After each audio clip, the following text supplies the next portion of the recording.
Mladim ljudem sistematično govorijo, naj sovražijo svoje države, svojo kulturo, družbo, iz katere prihajajo. Seveda govorimo predvsem o mladih moških, pri katerih ste morda opazili, da se politično precej spreminjajo in zato obstaja razlog. Iskreno povedano, smo lahko tudi sami deloma odgovorni. Poglejmo, kaj ima o tem povedati Glenn Beck. Dobrodošli v The Pushback. Ne pozabite pritisniti na gumb za naročnino in vklopiti obvestila, da boste obveščeni o naslednjih videih. Všečkajte video, delite ga, naredite vse potrebno, da bomo lahko še naprej vztrajali. Hvala, ker ste tukaj. Če ste starš ali stari starš, vas prosim, da tukaj pozorno poslušate. Smo ljudje, ki smo izgubili svojo lastno zgodbo. Izgubili smo nit, kdo smo in kako smo prišli sem. Ljudje moramo imeti zgodbo. Prav? In zgodba, s katero jih hranijo namesto tega, je le zgodba o zameri, jezi in maščevanju. To ni zdravo. Naredi si uslugo. Vprašaj nekoga, ki je mlajši od 25 let. Pa vprašaj tudi tiste, ki so mlajši od 30-35 let. Povej mi ameriško zgodbo. Večina ljudi tega ne zmore. Na zadnjem državnem izpitu iz zgodovine je bilo le 13% osmošolcev ocenjenih kot usposobljenih. 13. Trenutno so v šoli. 13. 4 od 10 niso dosegli niti najnižjega praga, kar pomeni, da smo jim predložili dokument. Povejte nam karkoli o tem. Niso mogli. In lahko ugibate, kaj so bili ti dokumenti, kaj ne? Rezultati pri državljanski vzgoji so prvič padli, odkar so začeli voditi evidenco leta 1998. Morda se sprašujete, kakšno zvezo ima to z vsem, kar trenutno vidimo. Neposredno je povezano. In povedala vam bom zakaj. Ker vsak človek potrebuje nekaj, za kar se lahko bori. In vsak človek potrebuje poslanstvo. In vsak človek potrebuje nekaj, s čimer je povezan. In če niste povezani s svojo dediščino, s stvarmi, ki bi jih morali imeti radi, če vam ne povedo, kako čudovito je, odkot prihajate, in vam povedo samo žalostno zgodbo, boste ustvarili težavo. Vzgajamo generacijo, ki ne zna razložiti države, v kateri stoji.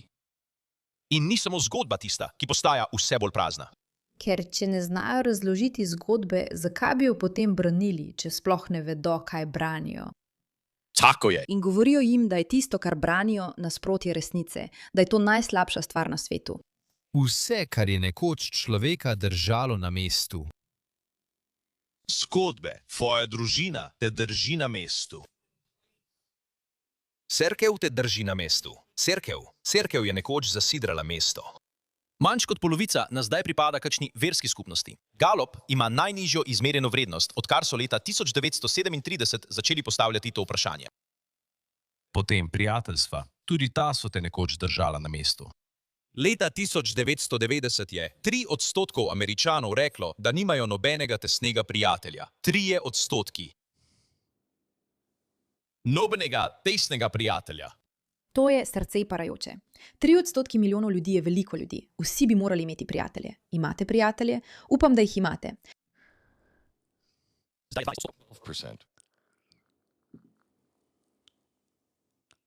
Odstotek ljudi misli, da nimajo prijateljstev. Seveda bodo potem jezni, seveda bodo zagrenjeni. Potrebujete prijateljstva. Rada imam svoje prijatelje. Od leta 1990 se nismo počasi oddaljevali. Izpraznili smo se v eni generaciji. Zato smo seveda osamljeni. Glavni zdravstveni uradnik je rekel, da gre za epidemijo osamljenosti. Navedel je število žrtev. Rekel je, da izolacija na človeka, na človeško telo, vpliva približno tako kot kajenje 15 cigaret na dan. Osamljenost. Včasih so bili najbolj osamljeni ljudje v Ameriki starejši ljudje. Zdaj ni več tako. Zdaj so to mlajši od 30 let. Najbolj povezani, najbolj digitalizirani, najbolj v stiku z drugimi. Ta generacija, ki je kadarkoli živela, je hkrati tudi najbolj osamljena, kar jih je človeštvo kdaj ustvarilo. Počakaj malo, poskusi vse to imeti v mislih hkrati in potem povej, kaj misliš, da se dogaja z našimi otroki.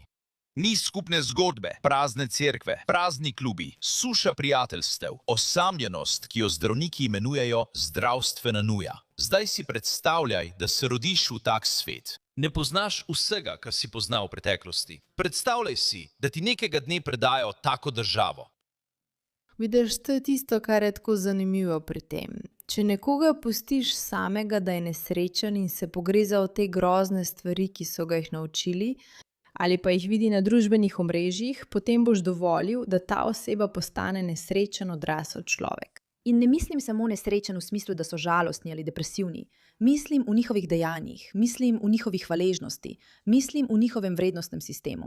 Če si nekdo, ki nima nikogar, s komer bi se povezal, ali nimaš hvaležnosti ali cenjenja svojega življenja in se ves čas počutiš osamljenega, se boš seveda povezal z ekstremnimi obrobnimi idejami, če ti dajo občutek povezanosti. To je mimogrede tisto, kar ti podcasterji počnejo. Govorijo o vsem tem mladim ljudem, ki se počutijo osamljene, ki so ugotovili, da je z njihovo izkušnjo nekaj res narobe. In podcasterji napačno prepoznavajo problem. Pravijo jim, da če imate občutek, da je z vašim življenjem nekaj narobe, je to zaradi vlade, ali zaradi tega ali onega. In tako pride do tega, da te ljudje rečejo, imajo prav, želim biti del te zgodbe, želim se boriti za to. Želim biti del nečesa, ker moramo biti kot ljudje del nečesa. Namesto tega smo nekako sprejeli dejstvo, da imajo naši otroci družbena omrežja pač in jih nismo vključili v njihove skupnosti, jim dali orodij, da bi bili hvaležni in da bi izkusili, kakšen je občutek resnično lepih spominov. Mislim, lahko vam z gotovostjo povem, da so vsi moji lepi spomini, prav vsi, povezani z drugimi ljudmi. Z ljudmi, ki jih imam rada in za katere mi je mar. In če kradete in jemljete to izkušnjo, seveda ustvarjate zagrenjene, zlomljene ljudi, ki se zatekajo k skrajnim ideologijam, ki jim dajo ta občutek. Sploh ne veš, kje si, nimaš zemljevida. Nimaš imena za to, kdo so tvoji ljudje. Noben sedež ni rezerviran zate pri nobeni mizi. V roki imaš samo zaslon in 1000 neznancev, ki ti z veseljem povedo, kdo bi moral biti. To je temelj, na katerem stojijo naši otroci. Oni tega niso zakuhali, ne krivite jih. Oni tega niso zakuhali, to so podedovali. In prav zato, od vsega, o čemer bi lahko govoril, želim govoriti o njih. Ker vsi nekaj vemo, a včasih pozabimo. Otroci ne vedo, kdo so, ne vedo. Mislimo, da vedo, a poskusite se spomniti vseh stvari, ki ste jih mislili o sebi. Pri 19 letih še ne bi smeli vedeti, kdo so. Pri 16 letih tudi ne. Zagotovo ne pri 11. Tako zgodaj se to zdaj začne. 11 let že velja za staro. Otroci nimajo identitete. To je nekaj, kar otroci gradijo kos za kosom. Gradijo jo na podlagi tega, kar se jim odraža nazaj. Tukaj je, kaj se je spremenilo, odkar smo odraščali. Ko sva ti in jaz gradila sebe, so bili ogledala najini prijatelji. Se spomniš, kaj je tvoja mama vedno govorila? Pokaži mi svoje prijatelje, pokazal ti bom tvojo prihodnost. Bili so naši prijatelji, bila je naša družina, bil je trener, bil je učitelj, bil je pastor.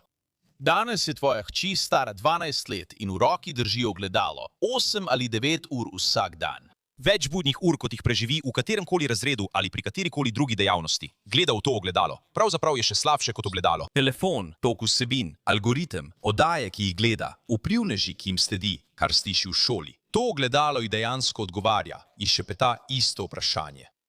To si ti, kaj ne? To si ti. To si ti, kaj ne? Ali še huje, to je to, v kar te poskušajo spremeniti. In to je tako grozno, kaj ne?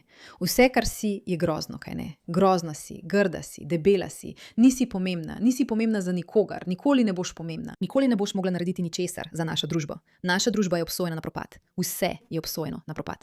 Del tega hrupa je samo hrup. Podjetja ji poskušajo nekaj prodati. V redu, tudi mi smo s tem odraščali.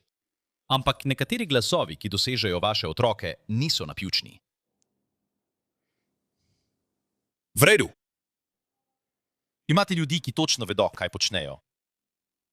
Imajo vizijo, v koga naj bi postal vaš otrok. So potrpežljivi in niso vas vprašali za dovoljenje. Zanje niste pomembni.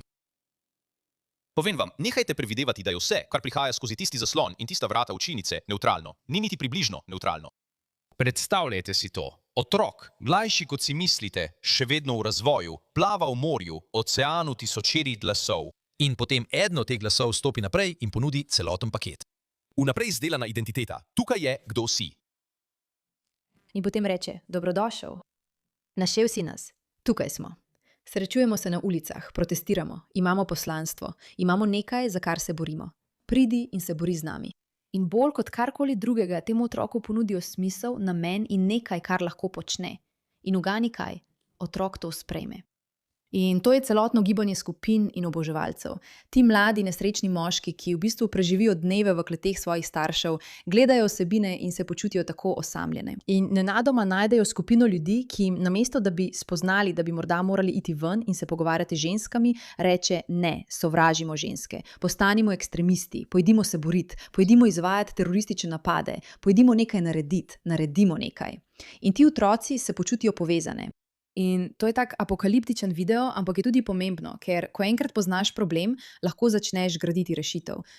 Ko enkrat ugotoviš, kako se tvoj otrok počuti, lahko razumeš, kako pomembno je ustvariti nekaj, kar mu bo pomagalo iz tega. Da ne bo nekdo drug, nekdo, ki te sovraži in sovraži vse, kar predstavljaš, tisti, ki jim ponudi to rešitev. Če je ne ponudiš ti, jo bo ponudil nekdo drug. In ta nekdo je morda oseba, ki je res ne želiš v bližini svojega otroka. Hvala za vašo pozornost glede te zadeve.